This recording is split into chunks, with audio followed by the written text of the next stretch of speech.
St. Lucia, this is the Open Mic, and we're back to the third segment of our program. When we left off, we were talking about the supermarket situation. There are still many cries in St. Lucia concerning high prices, and it's rather unfortunate that some members of the Labour Party, on their radio shows, continue to drag Michael Shasley into the fold of a supermarket owner, when in fact 1 year ago that whole scenario changed. And you know, I want to say to St. Lucia that we started that supermarket some 22 years ago with one supermarket, and it's because of our discipline that Super J's is where it is today. And like all of us in life, we have a role to play, but we must know when to move on. Unfortunately, some of our politicians don't know when to move on, because when you serve 2 years or 3 years or whatever the case may be, in fact that's why the Americans have a two-term policy. And the same applies in business. When you've been doing something for a number of years and you've been really successful, there's always room for improvement, and we have to move on. I have moved on with my life. I am no longer in the supermarket business. Like everybody, I go and buy, I watch the prices, but my experience tells me over the years that St. Lucia does not produce that much food.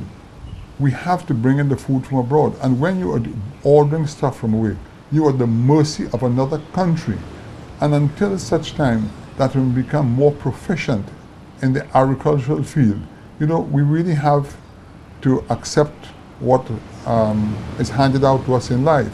So I wish that the people who continue to deceive many St. Lucians in respect to Michael Shasley, they should really be a little more prudent in the way they deal and disseminate the information.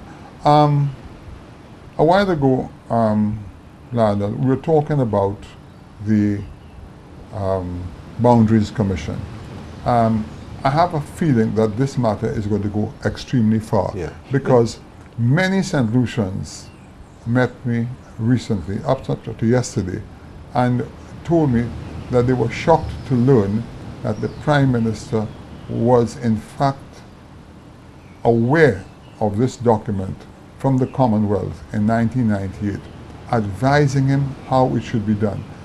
And also reading the editorial of The Voice today, that was a very clear picture that people are starting to think and consider what is going on in this country.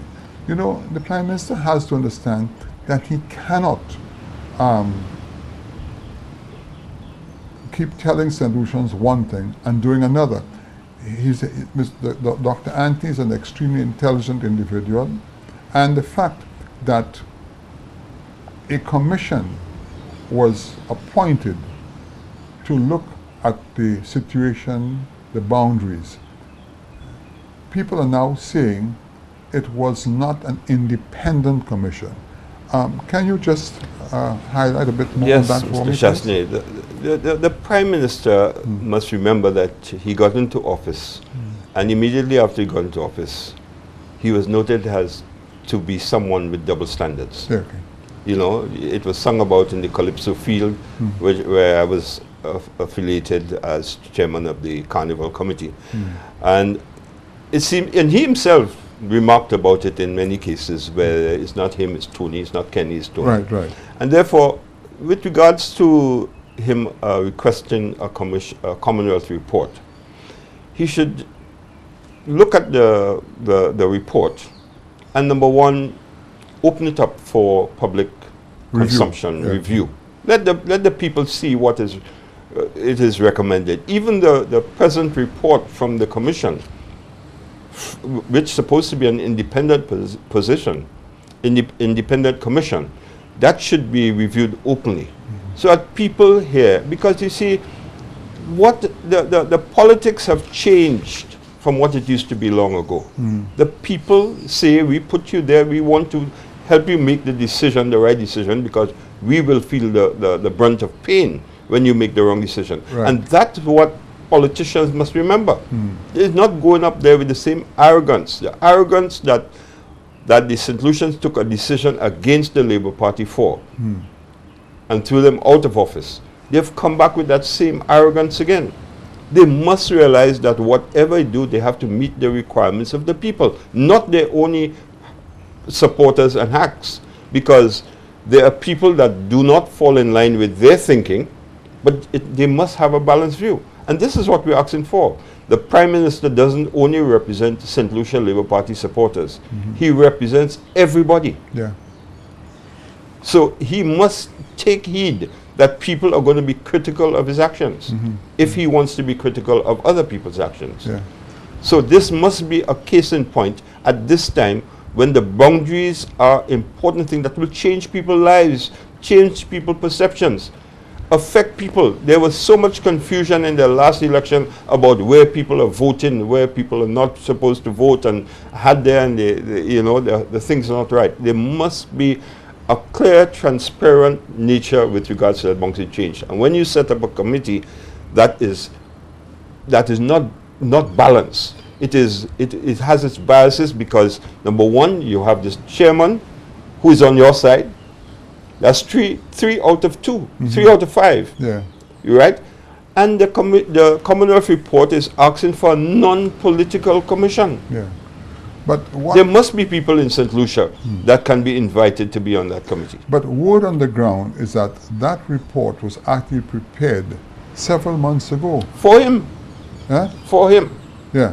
No, but you're talking about the Commonwealth report or the actual commission report? Yes, yeah, was prepared several months ago and handed to the commission because they were not actually involved in preparing the commission. That's what I'm hearing. And another thing is that, with all due respects to the 2 persons that was elected, Leon Theodore and Eldred Stevens, they did nothing wrong. They were supposed to act in an independent capacity. Okay. Right? Right. But it still remains a position of the UWP to reply to the government and say, listen, you have now presented this document. We do not support it. But did they do that? Well, that's a matter to be discussed. Okay. Right? That's a matter for us to review. But the point is that the report was not a balanced report. Okay. And that is what's happening. Well, I see a lot of friction taking place in the coming weeks because many St. Lucians are displeased about the way it was done. But even I was hearing the MP for Central Castries, Mr. Frederick, give his views on the subject, on the monetary side, on the economic side of it, and what he said made a lot of sense. He made a valuable contribution, I must admit, because just a few days before that, I was on the newsprint, basically saying something similar. Okay. Whereas the constituents need better local government. You want to call it that, local government, and that will improve the situation. But I think that the funding for the constituency should be proportionate to the people in that constituency. You can't even it and give everybody the same $30,000 when you have 23,000 people in one constituency and 8,000 people in another constituency. Right. You can't do that.